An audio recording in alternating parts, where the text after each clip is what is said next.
One of the more common questions our customer service team receives is how to properly install the front control module. It's actually pretty straightforward. You just have to make sure it's done in the correct order. Otherwise, a perfectly good FCM will appear to not function properly. As you may already know, the FCM is mounted to the IPM.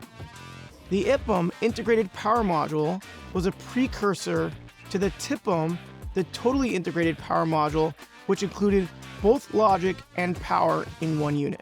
Here I have an FCM and IPM for an 05 Ram 2500.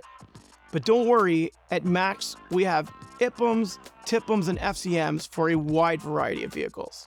And by the way, we always ship ours with new power posts, housings, fuses, and relays, while other companies ship them looking like this. Also, our intuitive website allows you to find the part you need, know it works, and get it fast, versus going to some junkyard or some random seller on eBay.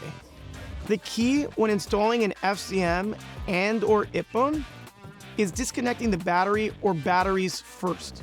No one else on the internet will show you this, and this is critical because if it isn't done, it can cause an array of issues. After you've disconnected the battery, now you can unscrew the FCM and screw it back in, making sure it's snug.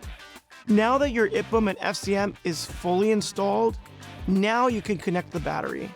I can't tell you how many DIYers go wrong by not doing this correctly. As a precautionary step, we also recommend doing a soft reset, and we have a video showing you exactly how to do that.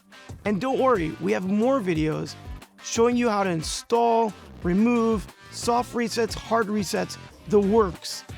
I hope this video made your FCM swap just a little bit easier, and we'll have many more to come. Thanks so much for watching.